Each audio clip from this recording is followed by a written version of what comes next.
안녕하세요, 인사이트입니다. 아이패드 프로 4세대의 개봉기에 이어서 오늘은 아이패드 프로 3세대와 4세대의 차이점 9가지를 비교해 보겠습니다. 일단 이 두 기기의 가장 큰 차이는 아무래도 이 카메라가 제일 큰 것 같습니다. 기본 카메라는 동일한데 광각 카메라가 하나가 더 추가가 되었죠. 덕분에 더 넓은 화각으로 카메라를 활용할 수 있게 되었습니다. 카메라를 함께 켜고 화각을 비교해 볼게요. 4세대는 왼쪽에 한 배 버튼을 누르면 0.5로 바뀌면서 단번에 초광각으로 변환이 됩니다. 그리고 누른 다음에 이렇게 당기면 자연스럽게 줌인, 줌아웃도 돼요. 이에 비해 3세대는 버튼이 없고 이렇게 발을 눌러서 올려주면 줌인이 됩니다. 디지털 줌이라서 화질 손상이 좀 있죠. 줌을 당겨서 비교해봤는데 화질 차이는 그다지 크지 않습니다. 광각 카메라는 1200만화소의 조리개 f1.18로 동일한 스펙을 가지고 있습니다. 4세대에서 추가된 초광각 카메라는 1000만화소의 f2.4로 다소 어두운 편입니다. 영상 촬영이 가능한 최대 화질은 4K 60프레임으로 둘 다 동일합니다. 슬로우 모션 녹화도 최대 해상도 1080에 240프레임으로 둘 다 동일합니다. 정리하면 기존에 있던 렌즈는 스펙 차이가 없고 광각 렌즈가 하나가 더 추가됐다고 보시면 되겠습니다. 4세대에는 라이다라는 거리 감지 카메라가 추가가 되었습니다. 듀얼 카메라 옆에 있는 이 검은 카메라인데요. 기존에 3세대에서 쓰던 AR은 이렇게 깊이를 잘 인식하지 못했는데 4세대는 라이다 센서를 통해서 이렇게 정확하게 깊이를 인식합니다. 이를 통해 한층 더 현실에 가까운 AR을 구현할 수 있게 되겠네요. 물론 아직은 딱히 쓸만한 앱이 없지만 곧 AR 시장이 활성화가 되면 꼭 필요한 기능이라고 생각이 됩니다. 금년 말에 출시될 아이폰 프로 모델에도 라이다 센서가 추가될 것이 전망되고 있으니까 개발자나 얼리 어댑터 분들은 꼭 한번 체험해 보셔야 할 기능 같습니다. 프로 4세대에는 최신 무선랜 규격인 와이파이 6가 들어갔습니다. 와이파이 6는 최대 10GBps의 링크 속도로 커버할 수 있지만 아직까지 와이파이 6를 지원하는 가정용 공유기는 잘 없는 게 현실입니다. 그래서 일반적인 와이파이 환경에서도 속도 차이가 있나 한번 테스트해 보았습니다. 흔히 찾아볼 수 있는 KT 공유기입니다. 기가 와이파이 웨이브 2고요.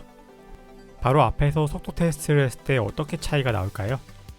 다운로드 속도는 4세대가 더 빠르게 나오고 업로드는 3세대가 더 빠르게 나오네요. 핑 속도는 또 3세대가 더 빠르게 나왔습니다. 똑같은 위치에서 한 번 더 테스트를 했습니다. 이번에도 비슷하게 다운로드는 4세대가 더 빠릅니다. 위치 문제가 있나 싶어서 자리를 바꿔보았습니다. 여전히 다운로드는 4세대가 더 빠르네요. 근데 업로드랑 핑은 3세대가 더 좋네요. 마지막으로 한 번 더 테스트 해보겠습니다. 역시 4세대가 다운로드는 빠르고 이번에는 업로드도 더 빠르게 나오네요. 약간 편차가 있는 것 같습니다. 어쨌든 와이파이 6가 아닌 일반적인 와이파이 환경에서도 4세대가 더 빠른 것으로 확인할 수 있었습니다. 3세대는 램이 4GB였는데 4세대부터 6GB로 확 늘었죠. 램이 클수록 여러 앱을 실행해두어도 백그라운드 앱이 꺼지지 않는 장점이 있어요. 램 부족으로 백그라운드에 있던 앱이 꺼지면 처음부터 다시 로딩을 해야 돼서 여러 앱을 띄워놓고 멀티태스킹을 할 때는 많이 불편해집니다. 이번 실험은 많은 앱을 띄워놓고 램 리프레시가 언제 생기는지 비교 테스트를 해볼 거예요. 일단 켜진 앱들을 다 정리해줍니다. 확실하게 재부팅도 한번 해줄게요. 이제 이런 앱들은 똑같이 하나씩 켜보면서 언제 백그라운드 앱이 죽나 한번 보겠습니다. 먼저 사파리부터 시작하겠습니다. 넷플릭스, 웨이브, 시즌, 유튜브, 페이스북, 카카오맵, 프로크리에이트, 루마퓨전, 굿노트, 노터빌리티, 원노트. 네, 여기까지 아직은 죽은 앱이 없습니다. 토마스 레이스온, 라라 크로프트 고, 아스팔트 9, 배틀그라운드, 네이버 웹툰, 사이투스2 이렇게 총 18개의 앱들을 실행하고 백그라운드 앱이 죽었나 한번 살펴보겠습니다. 넷플릭스는 안 죽고 그대로 살아있네요. 웨이브도 안 죽고 잘 살아있고요. 카카오 맵을 실행해 보겠습니다. 방금 오른쪽 아이패드 3세대에서 앱이 새로 시작된 걸 보셨죠? 램이 부족해서 앱이 종료된 겁니다. 프로크리에이트를 실행해 볼게요. 프로 3세대의 프로크리에이트 역시 종료되어서 새로 시작되었습니다. 시즌 실행해 보겠습니다. 여기도 프로 3세대는 죽었네요. 이 앱 저 앱 넘나들면서 이렇게 멀티태스킹을 한다면은 이런 앱 종료는 매우 불편하게 다가올 수 있습니다. 프로 4세대는 6기가 램 탑재로 이런 램 리프레시 현상에서 많이 자유로워졌습니다. 프로 4세대에서는 마이크도 좋아졌습니다. 사실 3세대도 그렇게 나쁜 마이크는 아니었는데 4세대에는 맥북 프로에 들어가는 고급 마이크로 교체했다고 하네요. 한번 들어보시죠.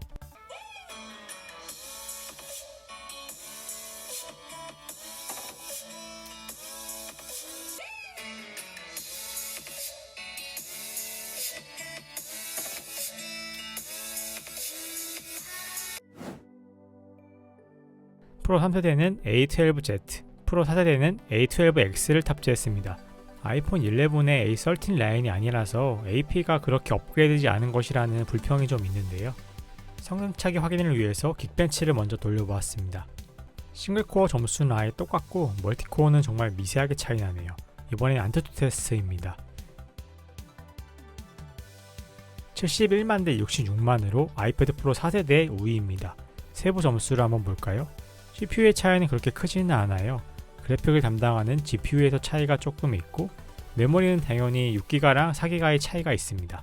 실제 디바이스의 속도는 CPU뿐만 아니라 GPU와 램도 좌우하기 때문에 어쨌든 성능 개선은 분명히 있는 걸로 봐야 할 것 같습니다. 스피커도 소폭 강화되었다고 하는데요. 한번 프로 3세대부터 들어보시죠.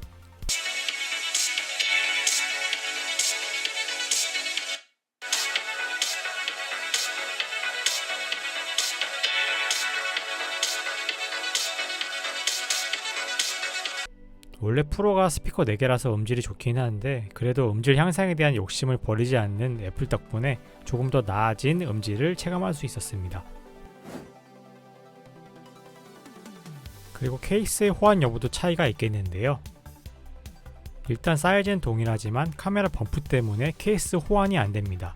정확히 말하면 프로 3세대의 케이스가 프로 4세대에 호환이 되지 않습니다. 사실 이렇게 붙여놓아도 얼추 잘 붙기는 합니다.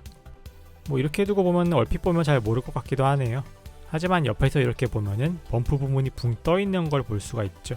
무시하고 이렇게 키보드 기능을 사용해도 별 문제는 없습니다. 잘 써집니다. 하지만 20만원짜리 키보드를 이렇게 대충 쓰는 건 좀... 아이패드 프로 4세대의 케이스는 3세대에 별 문제 없이 착용 가능합니다. 뚫린 부분이 약간 횡해배이긴 하지만은 사용상에는 문제가 없죠.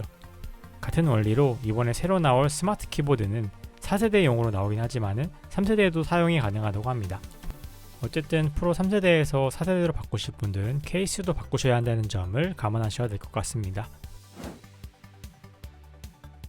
그리고 프로 4세대는 기본 용량이 128기가부터 시작이죠.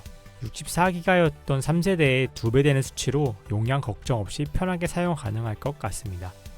저용량은 아이클라우드로 보완할 수도 있긴 하지만은 이건 아무래도 로딩이 좀 있다 보니까 답답하더라고요. 좋게 얘기하면은 3세대보다 큰 가격 인상 없이 한 발 더 완성도가 높아졌다고 평가할 수 있을 것 같습니다. 이번 영상에서는 아이패드 프로 3세대와 4세대의 차이점을 체험해 보았는데요. 잘 알려진 듀얼 카메라 차이 외에도 램 성능의 차이가 의외로 크게 다가왔던 것 같습니다. 그리고 기본 용량 차이도 컸던 것 같고요. 스피커와 마이크에서의 미미한 성능 향상도 확인할 수 있었습니다. 어쨌든 전자기기는 최신께 깡패라는 말이 있죠.